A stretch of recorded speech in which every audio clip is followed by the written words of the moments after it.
Happy Saturday, bayang karista. Nandito na naman po ako, si Kid Abata, para magbigay po ng giya. Ngayong araw ng Sabado, bali meron po tayong 8 races, no, na nilatag po ang MMTCI para sa atin. Medyo manipis po ang lineup. Last 2 races lang ang medyo maraming nagdeklara. So, yun, sana kabawi. So, kamusta naman po yung karera kagabi? May issue na naman po tayo sa starting gate. Kalain yung meron pang starting gate boy dun o helper yata na nasa loob ng nilarga. So, yung si Ison L. Bautista sakay nung Prince Ice, hindi pa nakasakay nung nilarga nung pinindot yung starting gate. Tapos yung 7 na Lamado naman, kung titignan nyo, nakaupo pa sa gilid yun. Parang nakasandal pa si Pabs, parang hindi pa siya ready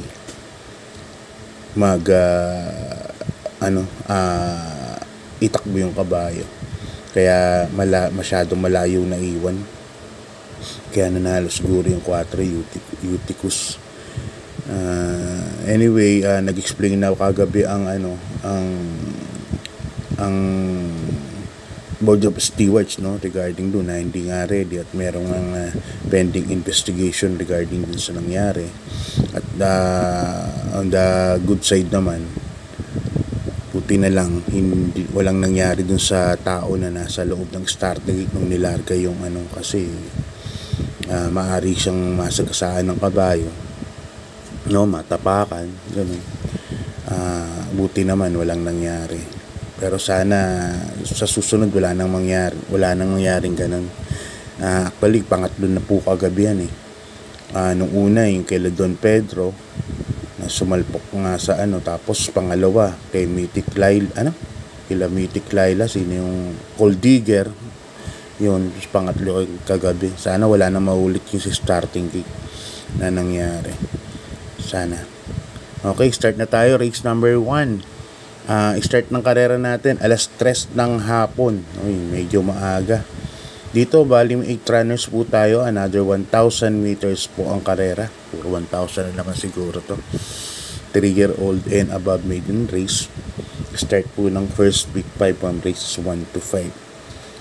So, dito susuluhin ko number 6 ang Palox Pride, yung kabayo ni Big Boss James Rabano. Batiin ko na rin pala ng advance happy birthday kay brother Michael Royal sa kay Big Boss James Rabano. Alam ko this month po yung birthday nilang dalawa. So yun nga, kaya nagpanalo siguro kahapon dalawa, no, hombre at saka yung last race na si Autumn Shower. Sana magtuloy-tuloy po ang panalo ninyo sa stable. Yan. Solo ko po yan, number 6 ang Palox Pride. Nakaraan po kalaban niya sila Sartorial Elegance. Ang kinempo niyan 101, no. At wala ako nakikitang malapit kundi yung 5 at saka yung 8. So diyan 6 solo sa Palox Pride. Race number 2, bayang karista condition race 19 and 20 merge. Distance naman natin dito 1,400 meters. Yan, may 8 runners po tayo. Dito salohin ko na po number 1 La Liga Filipina, sakyan ni Jackie Dudong Villegas. Maganda po numero, nasa numero 1. At alam naman natin na super bilis po itong kabayo na to. Nasa numero 1 pa siya. Dodong Villegas pa yan. So sa tingin ko siya po ang magdadala ng marka. Kung magpo-protection po kayo at medyo takot ka sa uno na solo, siguro si Gomper Girl, kasi ang daming mabilis dito. AP Factor, Goldsmith, Iyazaki, Sylvia Pla, Elegant Lady, puro sumabibilis yan. So pero tingin ko hindi nila kaya rin ni La Liga Filipina. Ibang umayri itong kabayo na to. Kaya yan, sa akin para sa akin, sosolohin ko na po ito sila Liga Pilipina. Forecast ko si Gomper Girl, number 6. Okay, lipat na tayo sa race number 3. Bayang Carista rating base class 5-5, no? Pinakamababa ng placers ng 5 na 5. Yan, may 7 runners tayo, another 1,000 meters po tayo. First case ko, number 2, West Facol, sa ni Jackie Patty Ramos Dilema. May bilis din naman to si West Facol, at saka may konting stamina din. Kaya siya ang first case ko, Patty Dilema pasakay. Ang second case ko, eto, parang bagay na bagay sa kanya yung distansya na to lagi, no? Lagi nasa timbangan to. Number 3, Eunice and Aya. Diyan naman sa stable na yan, puro labas naman yan. Kaya masisihan kayo sa pagtiya niya, kahit barya-barya lang ang tiyahan dyan. Kahit tihado yan, labas lagi po yan, yung stable niyan. Kaya dyan sa race number 3, 2-3 ang PD ko. Pero kung may kusunada ko po kayo dyan, pwede po kayong magdagdag kasi nga non-placers po yan. At baka mayroon bumalaga. Just si Burden of Proof siguro pwede rin po ito. Pero isang de bandera po ito, hindi ko alam kung mauna kay Eunice and Aya yan. Pero ako sa sarili kong pili, 2 and 3, West Facol, Eunice and Aya. Okay, lipat tayo sa race number 4, Bayang Carista class 5, 11 to 15 split group, no? Dito another 1,000 meters na naman tayo. Meron po tayo itong 8 runners. Dito ako sa number 7, Hang Loose. Alam niyo naman, champion sa 1,000 meters. Dalawang 1,000 meters na pinapanalo nito. Yung una nga, nakalaban namin to kay Sweet Spot. Pangalawa kay Good Reason. Mainam po itong kabayan ito pag 1,000 meters. Sobrang bilis po. At sa tingin ko rin, siya pa rin po ang bandera dito, si Hang Loose. Dahil may 13.21 rin po ito. Magaling na kabayo. Tapos 1,000 meters. So, yan ang first case ko. Pero syempre, lalagyan ko ng second case. Kasi dito sa number 3, Flare Bottom, nasa ni Jackie Lester F. De Jesus. Ito kahit na hindi naman masyadong de bandera. Pero alam ko nasusunod po ito. Sobrang baba na po talaga sa laban. Itong Flare Bottom. Kaya yan ang kinuha kong second choice. Kaya ang first case ko, number 7, Hang Loose. Tsaka number 3, Flare Bottom. Okay, lipan tayo sa race number 5, Bayang Carista class 3, 40 to 46, no? Start ng pick 4 from races 5 to 8. May 6 runners po tayo dito. Dito first case ko, number 5, Asyong, sasakay ni Jackie Bodji Henson. Nakita niyo naman ng sprint race na karaang kalaban si sakay ni Alvin, nalimutan ko. Grabe, numero 1, sino ba yun? Basta yung puting kabayan na champion ng sprint race. Siya po ang segunda nun. Kung nagkataon na 1,400 meters, pwede palang isunod si Asyong. Galing ni Bodji nun. Naisunod niya. Hindi nga siya nauna kay main event nun.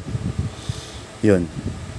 At palawig. Pero at least nung rematch siya, ang lakas pa rin, no? Nakita niya nasa likod lang siya nung nanalo sa kay ni Alvin. So, yan ang first case ko, Asyong. Sa tingin ko siya bandera ngayon dito. Number 5, Asyong. Second case ko, yung parang nag-i-improve na imported na yung number 4, Euroclidon, sa ni Jackie Patty Ramos Dilema. Nagamayan na po ni Patty itong kabayan na to. Naiuuna na isusunod ka agad. Dati, di ba, parang hirap pa rin matiin to. Pero ngayon, isusunod na. Kaya dito, 5-4 ako. Asyong, Euroclidon. Okay, lipat tayo sa race number 6, Bayang Carista, condition race 17 and 18 merge, no? May 8 runners tayo dito, but 7 betting numbers lang. May nagbabalik po yung Presidential Gold Cup winner, Nuclear Bomb, nasa kay ni Jackie Pabs Caballero. Pero dito, sasuluhin ko si number 1, Modern Kong, nasa kay ni Jackie Dudong Villegas na naman. Yung mga nakaraang takbo ni Modern Kong, parang ang gaang-gaang manakbo, Kaya arang gusto ko tong kabahay na to. Mga 124 siguro, 124 and a half kayang kayang gawin po mamaya nito. Kaya yan po, sosolohin ko na po. Ngayon, kung naghahanap ako ng pamorkas, yung number 3, si Come From Behind, saka si Ambisyoso, kung papipiliin po ako.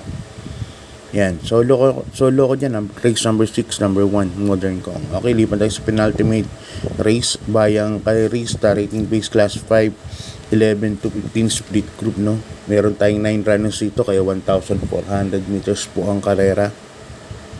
Dito medyo may kaguluhan po actually ito. May mga panalo rito, 1, 2, 3, 5, 6, 7, 8, 9, 8. Ang tingin kong medyo lang dito, yung 4, no? My Dear Magnolia. Ang tingin kong hindi ko masyadong binibigyan ng chance ang may panalo. Pero yung 8 runners na sabi ko sa inyo, may panalo po ito. Pero syempre pipili pa rin tayo. First case ko, number 7, Saka Lang. Tingin ko ba, ito bagong baba po ito, sasakay ni Jackie King Flores. Si Saka Lang kasi pwedeng iuna, pwedeng isunod, at bumaba po talaga ng laban. Kaya yan ang first case ko, number 7, Saka Lang. Second case ko, yung sa tingin ko na mauuna, number 8, Aring Munding-Munding, sasakay ni Jackie Ian Fete. Yan, natingin ko siya bandera dito. Third case ko, number 3. Number 3 to, Trustworthy. 3 yan, Trustworthy sa akin ni Jackie F8 Watson.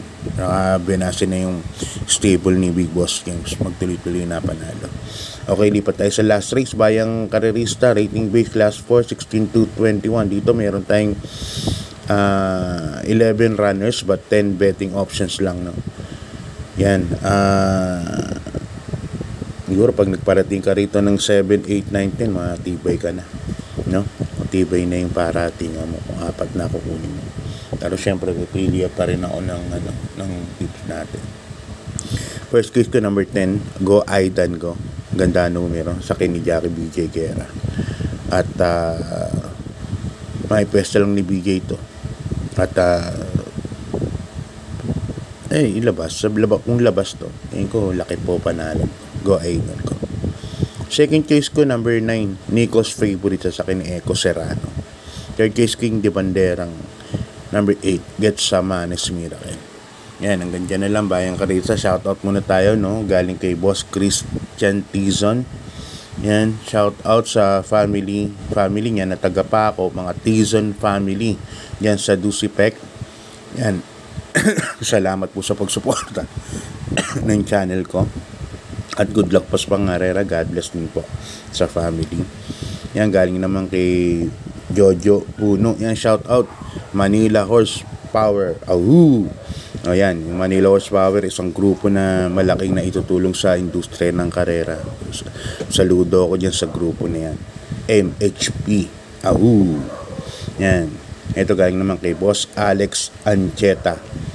Yan, shout out sa MMB OTB, Santa Clara, kay Alex Efren Rubio Marquez, at kay Boss Kenneth, pati kay Sandra at Maku.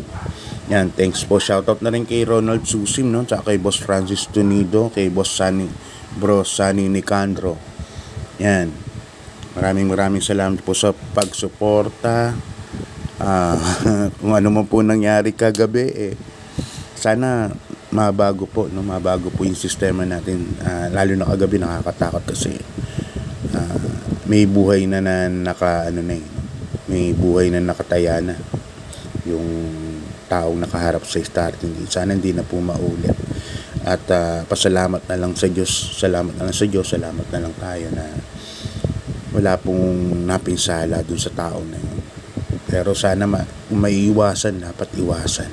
Kung pwede na dagdagan ng tao sa starting gate para talagang safe po ang mga tao. Hinete, Sota, starting gate, Hinete. Yun. God bless po sa inyo lahat.